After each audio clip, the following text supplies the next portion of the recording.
que iba a contaminar el medio ambiente.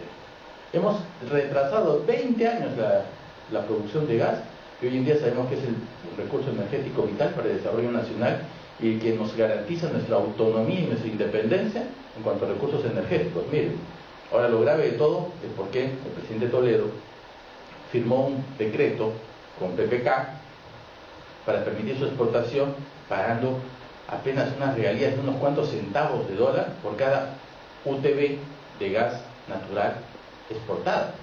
Entonces, ¿qué se produce? Que mientras el peruano paga precios semejantes al precio internacional en el litro de gas natural, no sé si algunos de ustedes tienen carros convertidos, me van a entender como un sol el litro más o menos, como 5 soles debe estar el galón aproximadamente, los extranjeros nos pagan unos cuantos centavos por una UTB que tiene como 100 litros.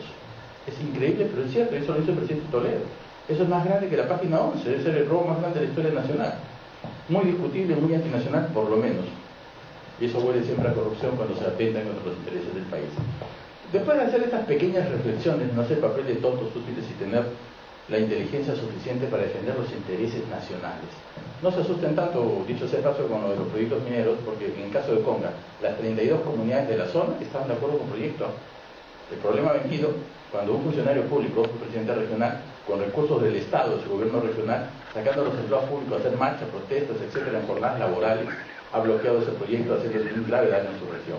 Pero no queriendo yo explicar más de los temas del presente, quiero que vean en el pasado con mayor calma, con mayor objetividad, cómo se ha desarrollado la conflictividad entre instituciones del Estado de Derecho, que nosotros, todos los peruanos sin excepción, tenemos que fomentar, alimentar y desarrollar. Quisiera referirme a la compleja relación entre los poderes legislativo y ejecutivo. Todos recordarán, por ejemplo, el autogolpe del 5 de abril del 92 del presidente Fujimori, donde disuelve el Congreso. Algunos quizás el autogolpe de Leguía, 4 de julio del año 19, donde el presidente Leguía, elegido democráticamente, como fue el caso de Fujimori, también disuelve un Congreso y luego llama a una Asamblea Nacional Constituyente que al final facilitaría su reelección y más o menos gobernaron el mismo periodo de tiempo. Pero lo que pocos recuerdan es que no solamente el Poder Ejecutivo ha dado golpes de Estado contra el Legislativo, sino a veces ha sido exactamente al revés.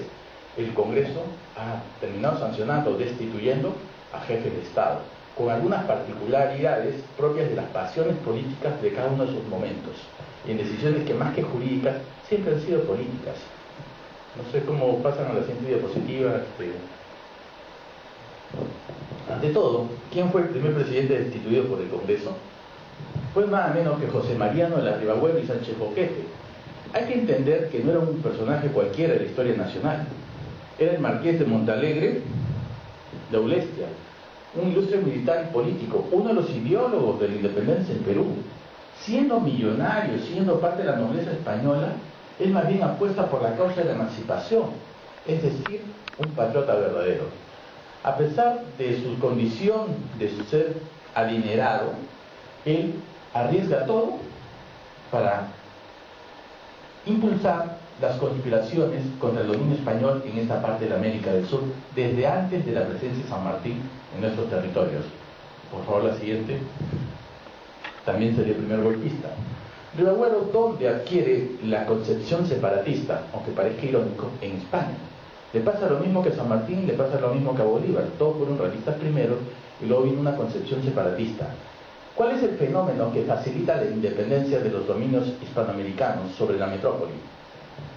Si la causa primera son los ideales libertarios de nuestro pueblo, el contexto que nos ayuda al proceso de la independencia lo ven en este mapa. Las huestes francesas habían ocupado la península ibérica, estaban dominando España y los españoles se vieron obligados a luchar por su propia independencia. El caso de Ribagüero tuvo que luchar por la independencia española primero, pero estando en España se afilia a una logia americana que trabajaba por la independencia de las colonias. La siguiente, por favor. Al regresar al Perú, cuando estaba en colegio, no sé si a mí me pasó por lo menos que me traumaba ver que el Perú había tenido una extensión desde Panamá hasta el Estrecho Magallanes, y después cómo nos habíamos venido cogiendo, ¿no? Era traumático el proceso. En realidad, el Estado peruano nace con el territorio que tenía en el momento del virreinato, que era ese. Lo demás era la provincia de Perú, unida a la corona en Castilla y no correspondía para nada al Estado peruano. Dicho sea de paso, ya que hoy día es 22 de septiembre, les quiero hacer un hincapié en un tema que es la manipulación de la historia por los políticos en general. ¿A qué me refiero? Miren cómo de mal nos enseñan historia. Si yo le pregunto a cualquiera de ustedes, una pregunta fácil, ¿por qué los símbolos nacionales, por qué la bandera de Perú es roja y blanca? Creo que todos van a repetir lo que nos enseñaron en el colegio, ¿no? El sueño de San Martín. ¿Quiénes estarían de acuerdo con el sueño de San Martín? ¿Podrían levantar su mano, por favor? ¿Nadie está de acuerdo con el sueño de San Martín? ¿Saben la realidad de la historia? Que esos colores son españoles, totalmente. Como ustedes saben, la que financia el descubrimiento de América es la reina Isabel de Castilla. Y la bandera castellana, ¿ustedes recuerdan la bandera de San Martín, una especie de X? Los dos campos de los extremos rojos, los del centro blanco. ¿Se acuerdan o no se acuerdan? Bueno, la bandera castellana era en forma de cruz, dos campos rojos y dos campos blancos, con torres que hacen representación a los castillos, porque ella es reina de Castilla, y con leones, porque Isabel es la reina de León, de Castilla y de León. Es decir, si Colón vino con esas banderas, al descubrirse que esto era un nuevo mundo, toda Hispanoamérica estuvo unida a la corona de Castilla, no como una colonia en términos jurídicos, porque ustedes son abogados, sino como una provincia de Castilla, con igualdad plena frente a los habitantes de estos territorios. La cosa cambió con el cambio de dinastía, pero lo cierto es que si hubiéramos nacido en el siglo XVI, XVII o XVIII, los colores españoles en América eran los blanco y rojo. ¿Ustedes alguna vez han visto la feria de San Fermín, esa feria donde salen los toros y corren por las calles y la gente corre detrás de los toros o adelante? A mí me parece cosa de locos, pero esas costumbres, miren cómo se viste la gente. Todo se viste de rojo y blanco, y no por la selección del fútbol de Perú, dicho sea de paso, ¿no? Sino solamente es porque esos son los colores castellanos, los colores españoles. Cuando los españoles inventan la roja y amarilla, que sí conocen todos, sobre todo sus compañeros, por la selección de fútbol siquiera de España, la inventan en 1783 bajo el reinado de Carlos III. Pues es una ironía profunda del destino que cuando San Martín escoge los colores de los símbolos patrios, termina refugiándose en los colores más castellanos y más hispanos que podía haber elegido, el rojo y el blanco. Igual les quiero hacer otra referencia. Si yo les pregunto ¿cuál es el aniversario de la patria?, ¿qué fecha me contestan? 28 de julio. ¿Podrían alzar su mano esta vez los que creen que es el 28 de julio? ¿Podemos apostar un café? Así se lo ganan. En realidad no fue el 28 de julio. ¿Saben lo que nos pasa a los peruanos? Que tenemos una concepción que tiende a divinizar lo que es extranjero y a criticar y masacrar lo que es propio.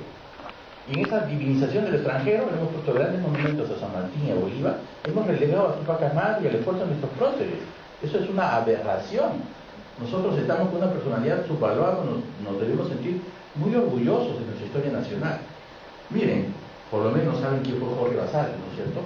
El más grande historiador peruano de la etapa republicana.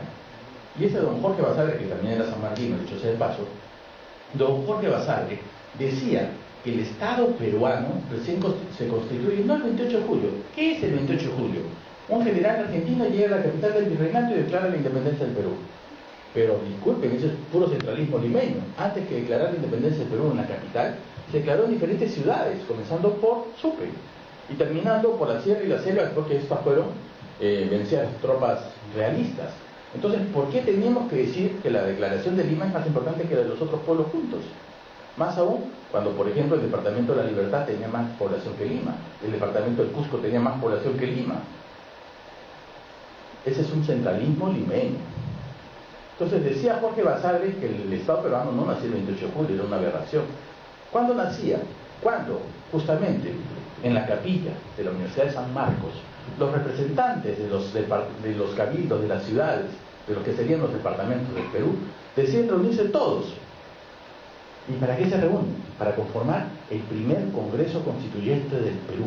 ¿Por qué escogieron San Marcos? Entre otras cosas, más de la mitad de los miembros eran sanmarquinos. Miren la importancia de nuestra alma mater, los padres de la patria sanmarquinos. Entre otras cosas, porque una capilla, evidentemente, la invocación a Dios como fuente inspiradora del bien común y del bien de la patria. ¿Por qué ese 20 de septiembre?